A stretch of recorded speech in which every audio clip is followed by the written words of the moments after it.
Friends, today's NRI Summer program from Los Angeles brought to you commercial free by listeners like you.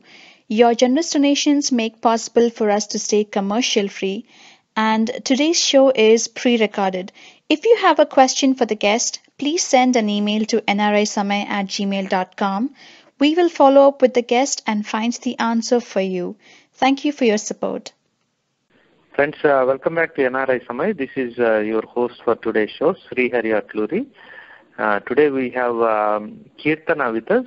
She is working on training handicapped or differently abled people. So we'll be talking about what kind of training this is and what kind of career opportunities they have. But we'll also touch base on a few other things during this conversation. Keerthana, welcome to NRI Samay. Hi, sir. Thank you so much for inviting me. Okay, excellent. Can you tell me where you work at? Right. Now I'm working in Hyderabad, Youth4Jobs, the organization for differently able people. We used to train them and used to mobilize these people from villages and rural areas in the IT, and we will bring them to cities and we'll give training on retail, English, computers, and these things, and we will place them in a retail sector, BPO, non-BPO sectors. I see. So you said, can you give me one or two examples? Maybe I think it will be useful. You said you bring people from different parts of the state to Hyderabad and give a training. Yeah. Give me one specific example about somebody who got successful in this way. Okay. So a lot of people are success in our training program. So example, we will take rural areas in AP, just like backward classes there. In Vijayanagaram, we used to find a lot of poor people. They are not able to come, they are not able to study higher because you might know that disabled in India and disabled people means they won't give certain value to them. So because of these reasons, they are under the backlogs only. So mostly they study up to 10th standard or 11th. So some people stop their studies. Like we take auto people. They're not able to move for a long distance. So we will mobilize these people from rural areas where we won't find a certain education system, certain schools are not there. Right. For deaf and dumb also, we used to mobilize them from the rural areas and we'll bring to them the city and we will give training for free. And we also facilitate hostels for these people. So can you tell about a specific person that you bring? What was he? Okay, person is... Okay, I will say one girl. Her name is Parvati. She is the third daughter in her house. So total there are 4 girls in their family. So their parents are not able to educate her. So she is a deaf and dumb. Okay, she studied there in Visakhapatnam and up to 10th in a government school. After inter also she finished in a government school only. So we identified her. She want to do a job. So how did you identify her? Okay, we have a district level mobilization team. So through this way we can mobilize these people. If we find in a village, we will give one person, we will give responsibility of 5 districts or 5 areas. That way we can find these people. So we will mobilize them and one day we will... place to place and or college to college. Yeah, place to place. Yeah, college to college or any government hostels, and we will find that this student, he or she want to do training and he or she want to stand up in herself. So then we will find out her and we ask her to come to city and we will give training. And we had given training for 2 months on a retail sector. Now she was placed in a Domino's Pizza. Now she was earning her 7,000 rupees per month. She is really very happy and her parents are also very happy. Even she was sending some money to her parents. They are not able to give her a 1 rupee, but she was paying to her parents. I see. So when you said you identified her and brought her for training, so is there a hostel kind of a facility where... hostel facility is there. I see. And now what is she doing in Domino's? What kind of work is she doing? Actually, she is an entry level. Actually, we placed her before 6 or 7 months only. Now then Domino's, you know that there are postings. So she used to prepare a pizza, and she will put in an oven and she will pack it, and she will do billing. This only the groundwork what a deaf can do without talking. Yeah. No need to interact with a person, but she will do her work very good. And even store managers also, they will call us and say, ma'am, your kid is very good. She is doing a brilliant job. We will get a lot of apologies and appreciations. If they do anything, they will apologize for us. And if they are doing very good job, they will say that, oh ma'am, your student is very good. Okay. We are happy with these deaf people. We want some more people. Yeah. That's a very good thing. I mean, you told the entire circle from where how she was living and how she was in the school and college. Yeah. And how she taught and given training, and now she is working on. She is basically standing on her own feet.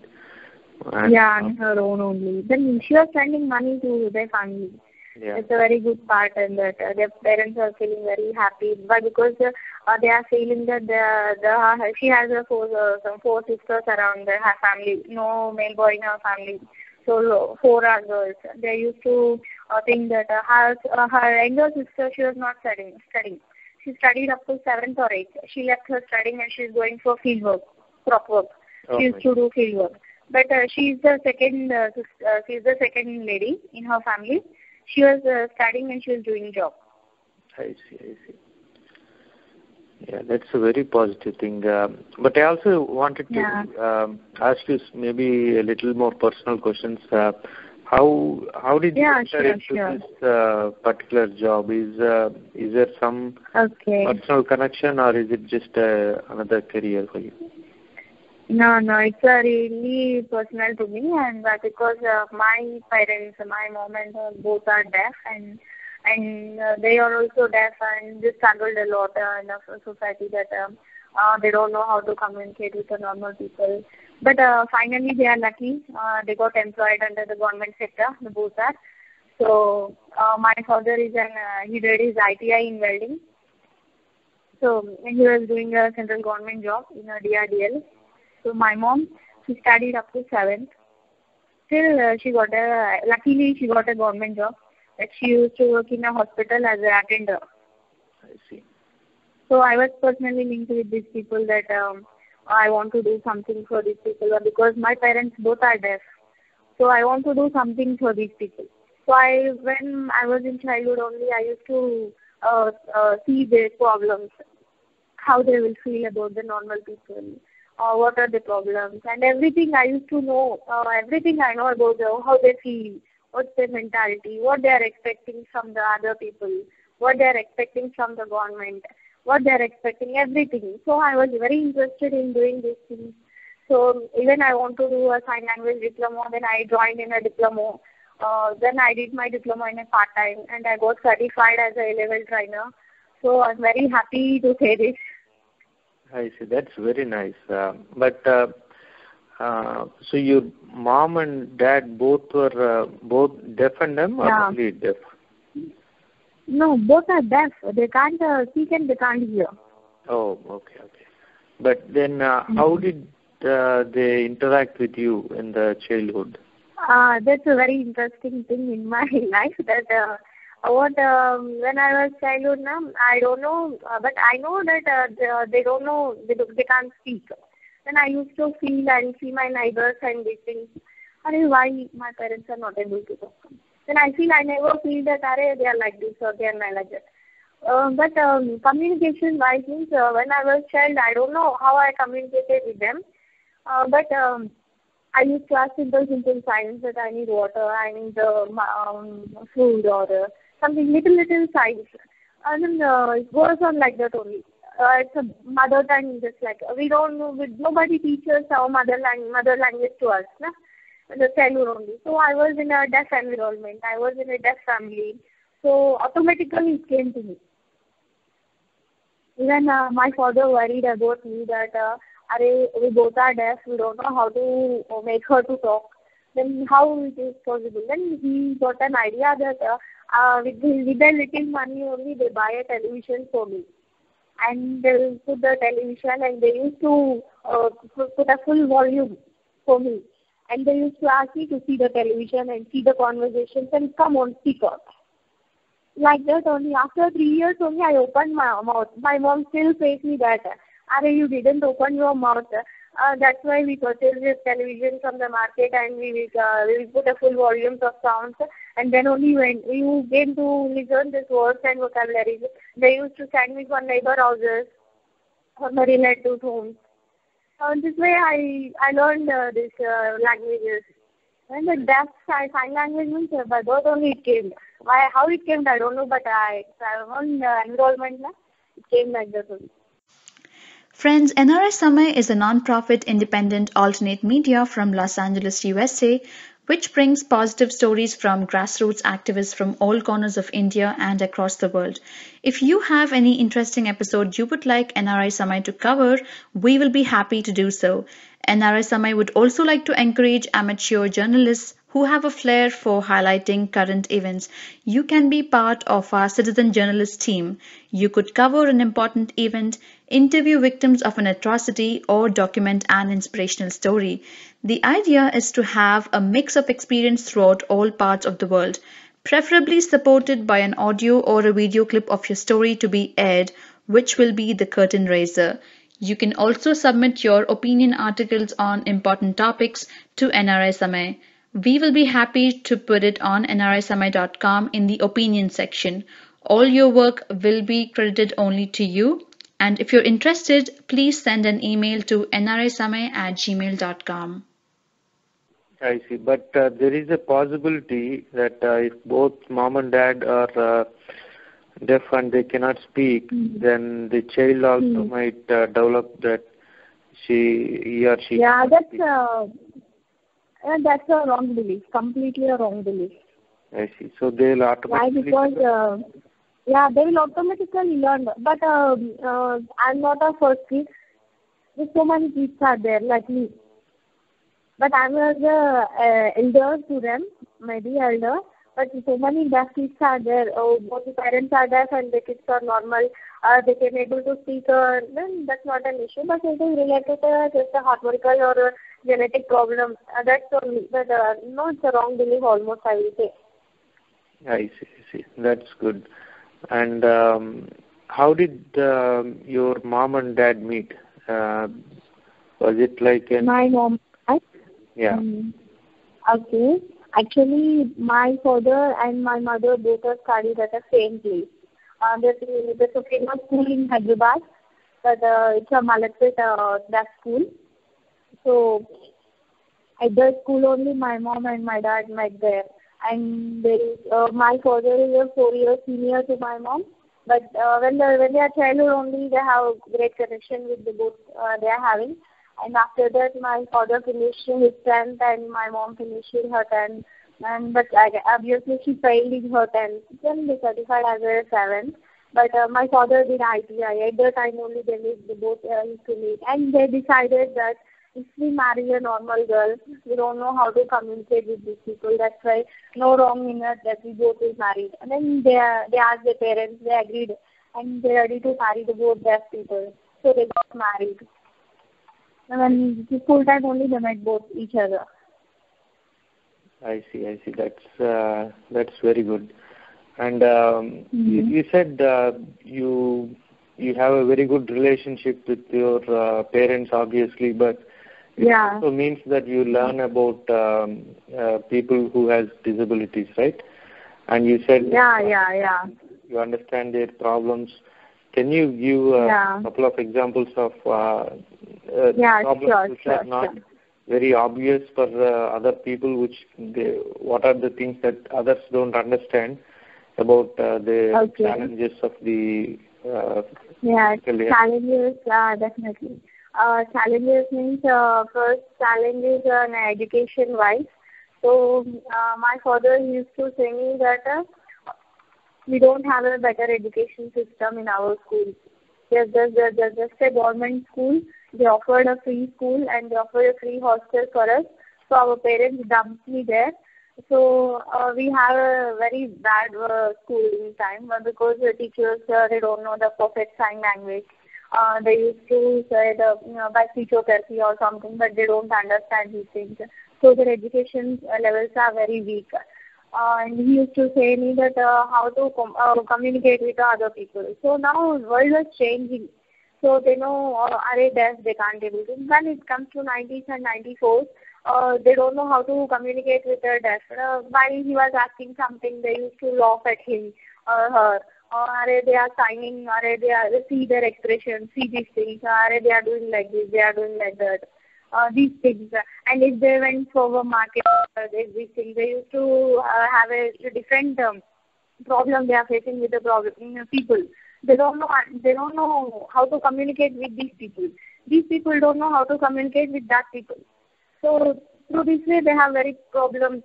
And even in schooling time or with anything, they face so many problems. Even if they are seeing TV also, they are listening some news. They are not able to listen.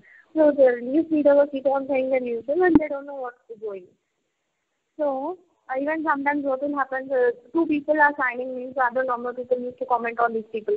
They are signing like that, they are signing. Some partial deaf people are also there. They know, they hear a little bit voice, but they can catch these things.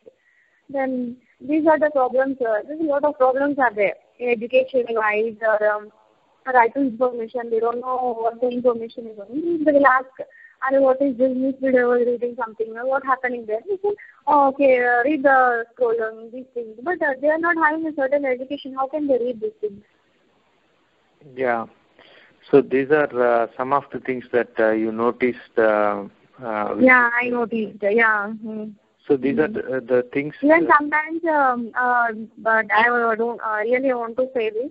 In some families, they don't like deaf in their family. Even mother also sometimes they won't show such a love in deaf people. But because I will do an example. Okay, when I was working in some other organization, it's related to deaf only. So that guy want to do architecture. It's a 12,000 course around this thing.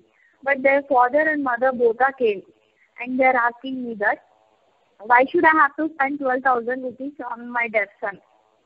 Because he don't know how to talk, he don't know how to communicate. Why should I have to waste this money? And my second son, he studied his BTech. If I give some, if I put an investment in my second son, he will get some more money.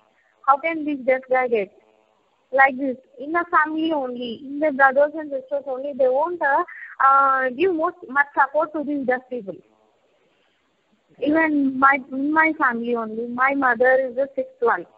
So my grandmom, she never want to take my mom as she won't agree that she's a deaf, my daughter is not deaf.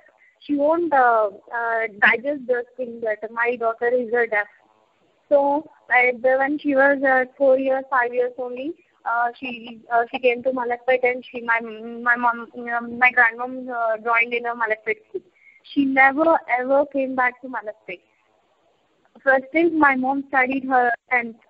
At that time only, my mom went to the village. Then she asked her, why did you came here? You have school now, go there. Neighbors are all talking about you. You are not able to talk. You used to fight. I don't like this in my home. She completely avoided my mom. But at the end of the day, she got a government job in a government office.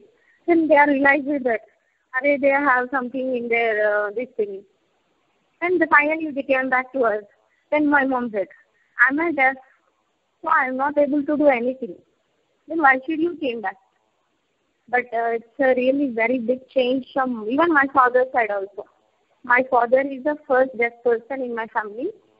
So what my grandfather did is, he left my grandmom because she had given a birth to a deaf person. So my grandfather left my grandmom, my dad's mom, and he got married with another girl. But finally, my dad got a government job. So you realize that. Yeah. Yeah, that is very sad. So your grandmom, she brought up your dad pretty much by herself? Yeah. What she did is she got to know that there is a deaf school. Then she came there, and my grandfather came there, and he joined my father there. Then my dad finished his studies and ITI, and he got a job. At the time only, my grandmother was expired. So Yeah. So I think broadly you were telling about two issues. One is how outside people, both at work or neighbors, how they kind of these people, and also inside the family, how these are treated. Yeah, inside the family also. We need to aware these people. We have to aware the society in India that deaf can do anything. Yeah, and I used to hear some people referring saying Mogaina. That's generally this. Yeah. Edivado, Mogaina. That I say that the vulgar words that never don't say that this is Eddie or Mugi. Yeah. They are not that people. Because they are person, right? They are complete persons. Yeah, they are persons. Yeah. They can do anything. Then we can, our company also, Youth4Jobs, we used to sensitize the retail markets and retail stores that can work anywhere. So we used to give examples to these people that they don't need to talk. They used to simply do focus on their work and they will do anything. Like this, we are sensitizing the companies and we are asking them to take deaf in a part of the company. And now we are succeeding. We started. Now we are going like this. And are there any other types of issues that I'm sure there are a lot of challenges, but a lot of challenges are there. Apart from the discrimination from outside world, is there any other issues that are? Actually, deaf need an interpreter everywhere, anywhere. Because interpreter is a person who can communicate with both people. Yeah. So, India need interpreters. Very hardly India need interpreters. First thing. So, like in every government office, you are saying they should have interpreters? Yeah, they should have an interpreter. Right now, we don't have any interpreters. They have to have. Right? Yeah, right now, actually, I found that in India, there are 18 million deaf are there. 18 million? 18 million. Wow. Just you can go to internet and you will find out this statistics about the deaf people. So, in India, there are 18 million deaf, and India is having only 250 interpreters. Oh my God. That too, they are not qualified and certified.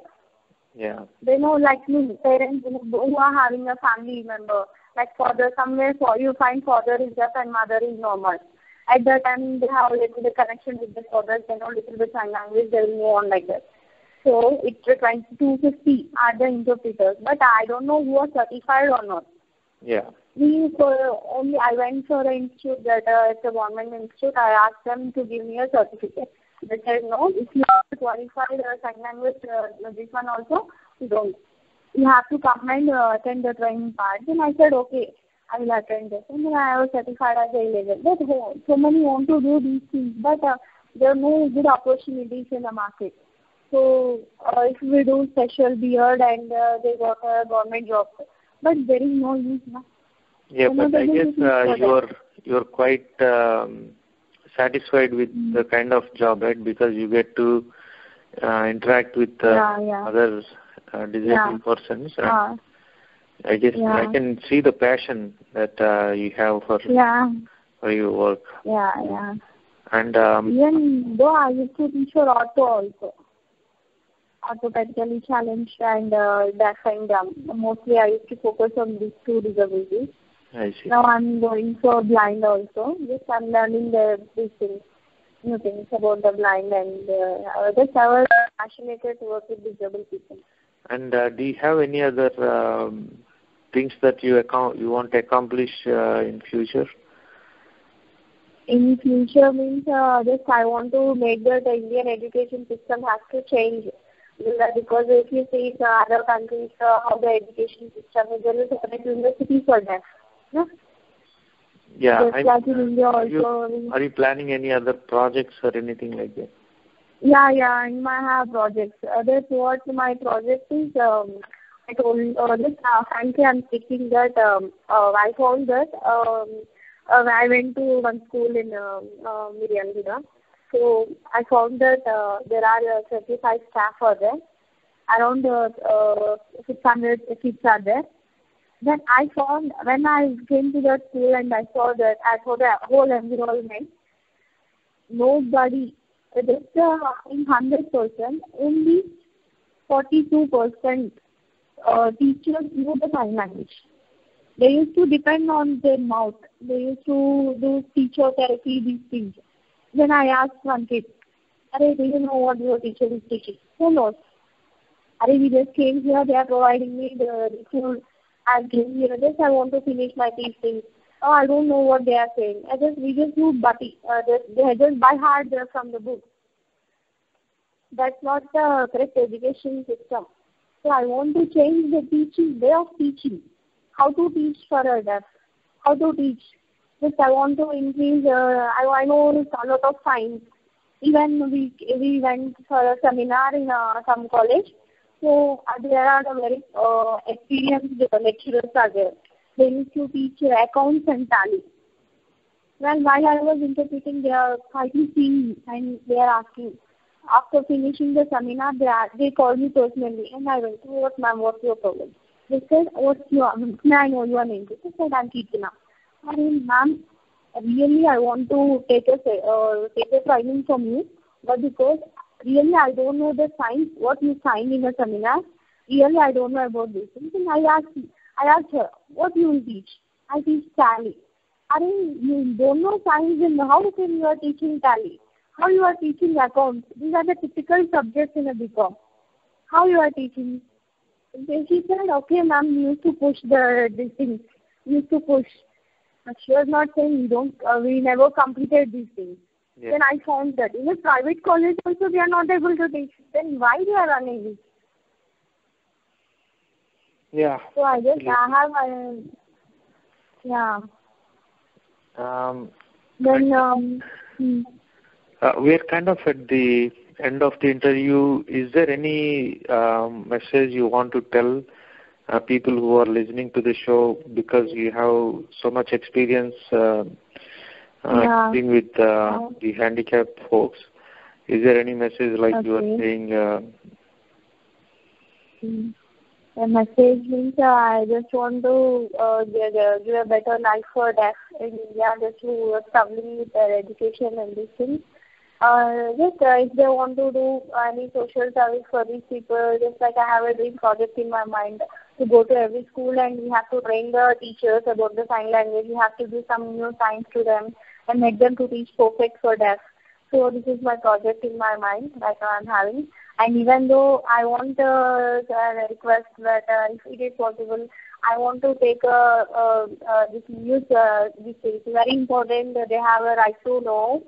That deaf have to know about the news, what is going on every day in a society. So just to say 1 hour, just a half an hour in a news channel, they used to have a sign language news. Past we used to have DD news, but right now there's not happening there. But everywhere in India, they used to have a sign language news. Yeah, that's what I'm fighting, because if they know the current affairs, also it's good for them. They know what is happening in the society. I see. That's a very good thought. So they have a right to know what's going on in the society. Yeah, right to know. That's a very important right. Yeah.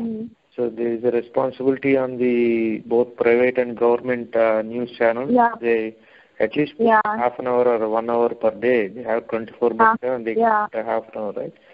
So And now they are having a lot of news channels. Yeah. What's the use? They used to keep on saying about it and political news. Everything is there. Even Arabic news is also there. English news is also there. Whatever the sign language, blind can hear, the auto can hear. Then deaf, they can't hear the news. just understand these things. Some news channels and some these things they used to say about the ratings and how they are getting these things. But that's not just in a humanitarian way. Just think that they need some help from the, even every sector has to help them, government wise and private sector wise, everything. They can do anything for us. And okay. Excellent. I want to thank you for spending this time with us and giving a very good information about the issues that disabled folks are facing, but also you explaining about Youth4Jobs and how the recruitment and training and then career direction is shown, and your involvement in it. So you are doing a very positive work, and we're all very proud of what you're doing.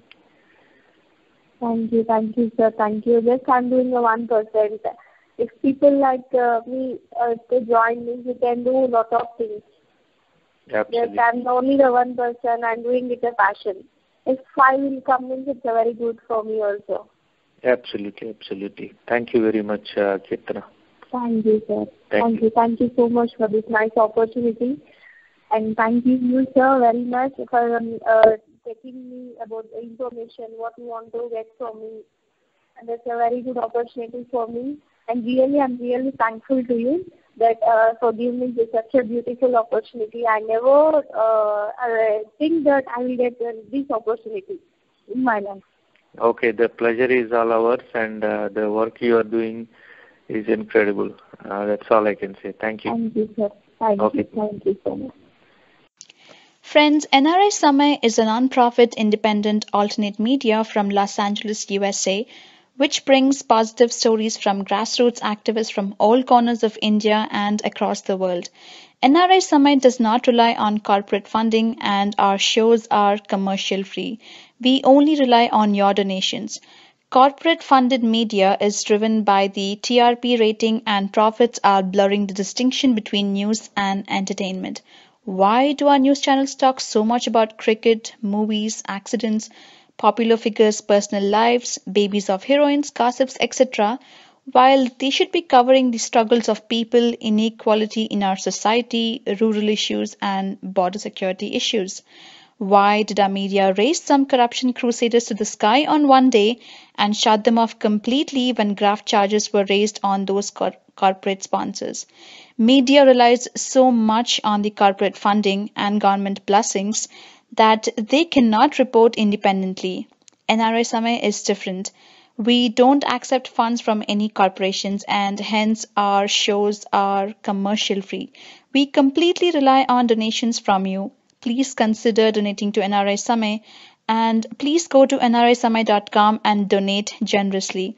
This is the only way together that we can continue NRI Samay. All donations are kept transparent on nrisamay.com. And if you have any questions, please write to nrisamay@gmail.com. Friends, we have Meera Shenoy with us.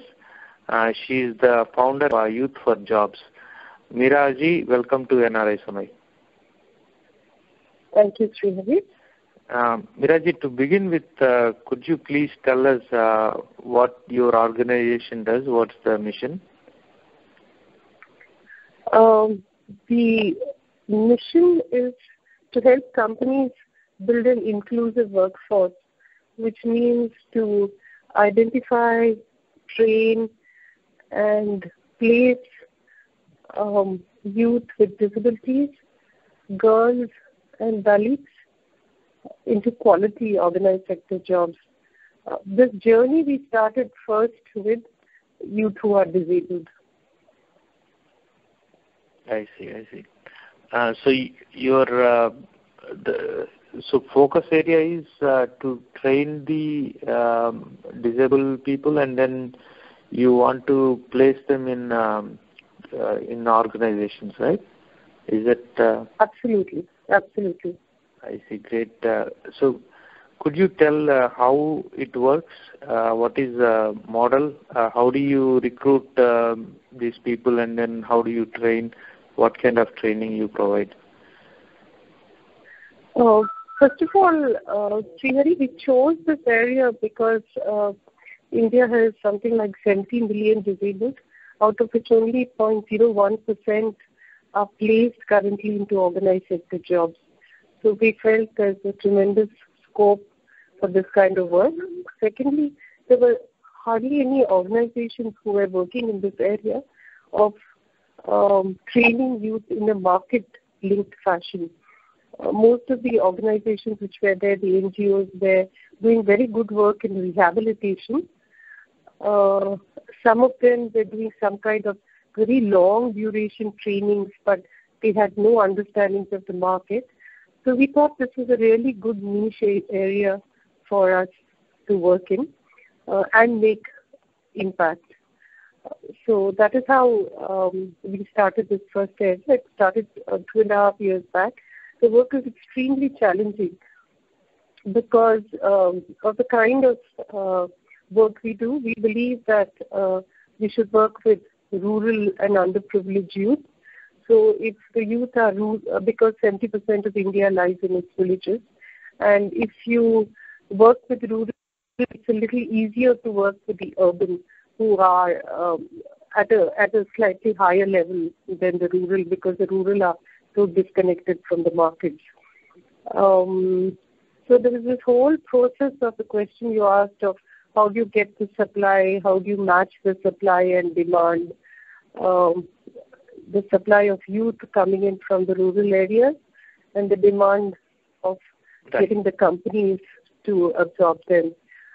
The model is what I call working on the whole value chain of taking an unemployed youth to his first organized sector job, because most of these are the first time in the family. They are the first white-collared working youth. So what we did was, because of the past record of ours, I used to head the AP State Government Employment Mission. In fact, that was the first employment mission of the country for the rural and tribal poor. Even though I was a private sector person, the government had handpicked me to set it up. And I did extremely interesting work and took it to great scale, because mostly government money, as you know, is spent without outcomes. So being a private sector person, I made this a very, very private sector, market-linked employment mission, bringing government, companies and the communities of the poor all onto one platform. Set up very innovative training products for the rural and urban poor with the help of companies, put them into jobs at a time when the company was not even talking of areas like skilling of youth, which has now become a very, very important area. I also put in place an IT, transaction-based IT architecture, which picked up data from each training center so that there was whole transparency in this government mission, and the work won several awards. So the team which worked with me over here moved into Youth4Jobs with me. It's a small team which is very passionate about 2-3 areas. One is we enjoy being pioneers. Second is we love challenges. And third is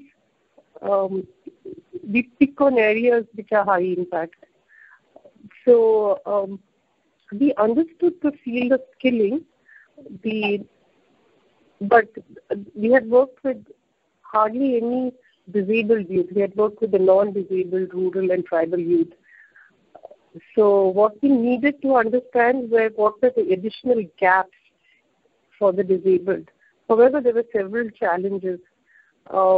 Unlike the non-disabled, disability is not a homogeneous group. You have the people with the locomotor disability, hearing impaired, visual, mental. There's so many categories, and all of them require different approach. Number one. Number two is that to identify them, it's a geographically dispersed population. So to identify them, what we actually did was that we did a tie-up with the AP government there's an organization called SERP.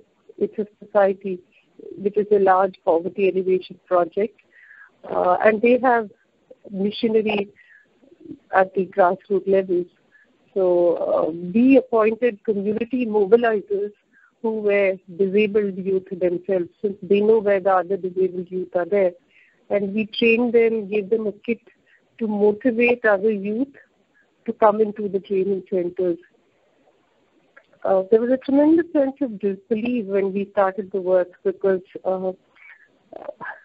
parents couldn't believe that their so-called useless child can be productive and that to get a job. So we've had actually several instances that parents came along with their boy or girl to our training center to actually check up, and then we had to connect them to a youth who's working. Then to the sense of satisfaction, they would go back. So it is a new kind of work.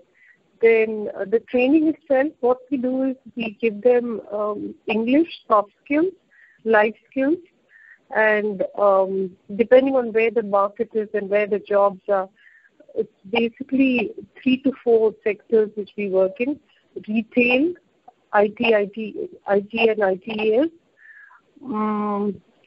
textiles, and manufacturing. And then each youth is given 3 opportunities to interview. We bring the companies over there, put them into the jobs, and we mentor them over a period of a year. What gives us great delight was that we had alumni meet in Tirupati last month, and we found that some of our earlier youth who were now working had their salaries had actually gone up from something like 6,000 to 15,000, which means that they moved up now. So it's tremendously satisfactory work, though extremely challenging. I see. That is a very positive story. But you explained about how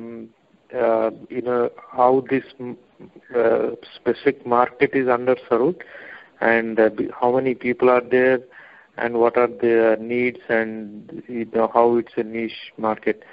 But there has to be more than that, right? I mean, this is you said you like challenges, but this is an extreme challenge. Unless you have compassion to work with disabled persons, I don't think anybody can go there and do just because it's an underserved market. You're absolutely right, Srihari. The work is extremely challenging. The great strength of Youth4Jobs is that it's not just me who's passionate, but the team. There's a very small core team, and all of them are extremely passionate about the kind of work which we do. That, I think, is important. The challenges are so large. If you look at the youth themselves, their self-esteem is very low. If you're rural, if you're disabled, underprivileged, and a girl, then it's like a 4 whammies of sitting on your shoulders. Yeah. Because the brothers are always worried when the parents will die and this girl will become a burden onto the family. So when they come to the training center, we really need to open them up. It takes much longer than it is a non-disabled. They've also tried several times to get into jobs, especially because they're government quotas. There's this boy, Rafuidin, who actually was chosen to speak at a UNDP conference recently. When he came to us, he was so frustrated because he said that with the meager financial resources, he kept begging his father to give him money. So he did his graduation. He couldn't get a job. So he did his B.Ed, he couldn't get a job. When he did his master's, he couldn't get a job. He says he couldn't even get a job as a village schoolmaster because people kept looking at his disability and not his ability. After his 3 months training with us, we placed him at TBS's, that is the Tata Business Service, the IT company. And there, one of the managers found that his knowledge of Hindi is very good. So today he trains people who come to work in TBS's in Hindi. And so he says, rather than teaching village school kids today, he's actually teaching management and engineering graduates at the TBS's, earning 18,000 a month. And his body language, once you get your first job and it's an organized sector job, it's simply amazing. It's really, and what is most transformational is the impact of our work on girls. It's really tremendous, I call it magical when I talk, because girls never, a disabled girl is always kept hidden in the home. And then when she gets her first organized sector job, and she's sending back home money, every month she's sending it regularly to a family whose incomes are erratic, because the father mostly is a wage laborer. The brother also has some petty job. And here's this girl whom they thought was useless is now not only the highest earner, but the most regular earner of the family, with the uniform, brimming with confidence. I think that is actually the image which keeps us going on this path. Absolutely. That is definitely an incredible story. The women who were only seen as, especially the disabled women who were only seen as a burden, now they are able to even support part of the family. So that's a great story. Friends, NRI Samay is a non-profit independent alternate media from Los Angeles, USA, which brings positive stories from grassroots activists from all corners of India and across the world. Among others, we focus on stories of need for equality, inspiration, environment, health, and politics. NRI Samay does not rely on corporate funding, and thus our shows are commercial free. We only rely on your donations. Please consider donating to NRI Samay, and all donations are kept transparent on nrisamay.com. And one of the things you mentioned, disability is not a homogeneous section. There are different types of disabilities, so different training is probably needed, and probably they end up in different jobs too, right? Different types of jobs. So, and since you like challenges, let me just throw something at you. For example, if somebody is deaf, what kind of an opportunity would they most likely seek? Oh, the hearing impaired, in fact, are getting the most number of jobs currently with us. We have found lots and lots of opportunities for them. By and large, in the retail sector, in these large shopping malls, we put them in places like KFC, McDonald's, Cafe Coffee Day, and some of them are doing extremely well, moving up in their career paths. Retail is a big employer for us for the hearing impaired. But they cannot be at customer-facing job, right? They have to be probably on a back-end job or somewhere. No, customer-facing they do. For example, what happens is that they have a little badge which they wear, saying that they are the specially able, so people understand. And it's really interesting, this question you ask, because when KFC, for example, has special outlets which are run only by the disabled. And they were telling me that actually customers keep going there again and again because they feel when they're spending the money, they do good.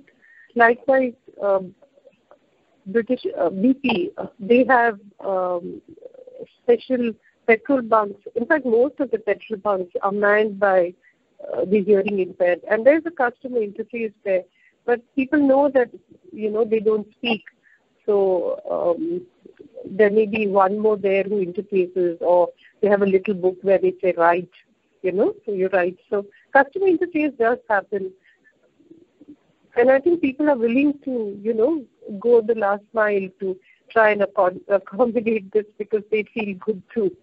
Yeah, I can certainly see that, and that absolutely makes sense. For example, somebody is visually impaired. What kind of jobs do you think they'll end up?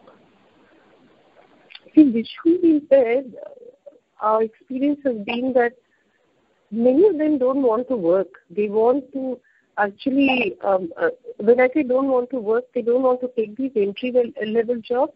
A lot of them want to do professional courses. So the next initiative that I plan to do in Youth4Jobs is actually start a center for the visual impaired. What happens here is that most of the visual impaired go to schools which are in the vernacular language in the districts of AP or anywhere else. Now, if they want to either join any professional course or for higher education, they need to learn English, and that becomes a major stumbling block for them. So I'm thinking of starting a center where anyone can come and enroll and learn English so that they can move on to any professional course. They want to be lawyers, they want to be chartered accountants, and it's amazing the kind of memory they have. They always stump me because, I find I have a failing memory. But they remember all these various sections of corporate law, etc. So that's our next step. In fact, I'm just looking for a little bit of funds for that. But we're setting it up soon. I see. Excellent. Let me ask you one more scenario. Suppose if somebody doesn't have all their limbs or legs or hands, do you have anybody like that, or have you seen what kind of jobs they can end up? Because the reason I'm asking different types is because if somebody out there is listening, they should not think that their case doesn't have any jobs. I mean, they might know somebody else, like a deaf person getting a job, but if somebody doesn't have legs, for example, Yeah, without legs, I think it's a question of actually understanding the disability and then seeing what kind of training can be given. For example, our work with Gitanjali Jewelry, they actually take people who don't have any legs because what it requires is, the job requires it's diamond polishing and jewelry making, and what they actually require is eye-hand coordination and precision. The legs are not needed for that, so very simple adjustable stools they make, and they're able to take, really youth who have just thumbs as legs and a crawl. So it really depends on the kind of task and the competencies required. So we really need to, in fact, that was our next challenge. We found is that the attitudes of the companies who hire, because this is new work, so people didn't understand what needs to be done. And therefore, we started something called the company sensitivity workshops, which we keep doing continuously across the industry, where basically we tell them what it is and what the kind of opportunities are there. And we also do not talk about pity, empathy. We say that you must hire them because of the business case involved and hiring the disabled. In India, the whole service sector industry is going through the biggest challenge is attrition and the lack of productivity. And by and large, the disabled youth, work harder and are they probably tend to stay very committed. If they like the job and the environment, they probably tend to stay there, right?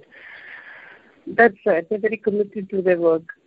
But having said that, we also realize that it's not enough to have a sensitive CEO in the company. You need the immediate supervisor also to be sensitive to their needs. So when we do these company sensitivity workshops, we do it at various levels.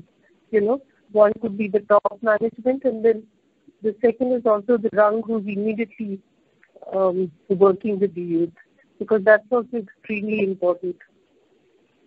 I see. Yeah, that's very well said. And from your company perspective, how do you make the money? How do you sustain the business? Are these disabled folks paying some kind of fees for the training and accommodation, or is it the corporations that are paying you some finder's fee or something like that?